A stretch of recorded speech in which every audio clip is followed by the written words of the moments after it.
মেয়ারা Coke মোটে ওই জায়গার না। 138 বছর ধরে 190টা দেশে লোকে কোক খায়। আমাদের বাপের উপরে বাপ আছে, এটা দেখাই দিতে চাই আমরা।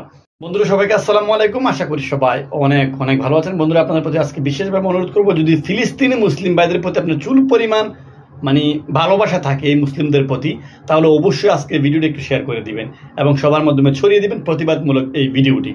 ফিলিস্তিন কি জায়গা, ফিলিস্তিন জায়গাটা কি, সেটা আমার মতো একজন ক্ষুদ্র মানুষ বলে শেষ করতে পারবো না। সেখানে হাজার হাজার নবীদের জায়গা, হাজার হাজার অলিদের জায়গা, হাজার হাজার আল্লাহর গায়েবী মদদ সেখানে পাওয়া যায়। এরকম একটি জায়গা চীনের বিরোধিতা করে যাকে অ্যাড করেছিলেন শারাফ আহমেদ জীবন, আমরা সেটা নিয়ে প্রতিবাদ করেছি এবং অলরেডি আমরা বয়কটের একটি ডাক দিয়েছি। তো ইতিমধ্যে উনি মুখ খুলেছেন, উনি একটি ফেসবুক স্ট্যাটাসের মাধ্যমে একটি বাক্য বোঝানোর চেষ্টা করছেন। চলুন আপনাদেরকে সেই স্ট্যাটাসটি পড়ে শোনায় নিয়ে আসি। আমি একজন নির্মাতা এবং অভিনেতা হিসেবে সবার কাছে পরিচিত। বিগত 2 দশক ধরে আমি নির্মাণ ও অভিনয়ের সাথে জড়িত।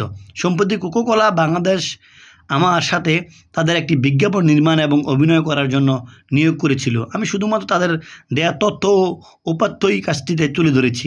বিজ্ঞাপনটি প্রচার হবার পর থেকে আমি আপনাদের অনেক মিশ্র প্রতিক্রিয়া লক্ষ্য করছি এবং আপনাদের প্রতি সম্মান জানিয়ে আমি আবারও বলতে চাই, কাজটি শুধুই আমার পেশাগত জীবনের একটি অংশ মাত্র। ব্যক্তিগত জীবনে আমি সবসময় মানবাধিকার বিরোধী যে কোনো আগ্রাসনের বিপক্ষে দাঁড়িয়েছি এবং আপনাদের অনুভূতি ও মতামতের প্রতি শ্রদ্ধাশীল থেকেছি। এখানে আমি কোথাও ইসরায়েলের পক্ষ নিইনি এবং আমি কখনো ইসরায়েলের পক্ষ নই। আমার হৃদয় সবসময় ন্যায়ের পক্ষে এবং মানবতার পাশে আছে। আপনারা শুনেছেন, আমি বিশেষ অংশটুকু আপনাকে শোনাইলাম। আপনি একটা জিনিস চিন্তা করতে পারছেন, সে অ্যাড দেওয়ার পরও সে বলতেছে যে আমি কখনো মানবাধিকার লঙ্ঘন হয় এমন কোনো কাজ করি না, আমি সবসময় ফিলিস্তিনের পক্ষে। কত বড় খারাপের বাচ্চা খারাপ, চিন্তা করতে পারছেন ভাই?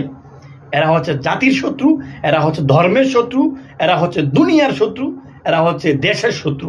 এদের থেকে অবশ্যই দূরে থাকতে হবে এবং এদেরকে রিয়েলি বয়কট করতে হবে। এবং এবার ঈদে যে কয়েকগুলো নাটক আসতেছে, সেই নাটকগুলো পর্যন্ত আমরা বয়কট করব। বয়কট কি জিনিস সেটা ইন্ডিয়া টের পেয়েছে এবং কোকা-কোলা আমরা অনেক আগেই বয়কট করেছিলাম এবং সেটা হয়তো আমরা কিছু সময়ের জন্য ভুলে গিয়েছিলাম, সেটা আবার মনে করে দিয়েছি।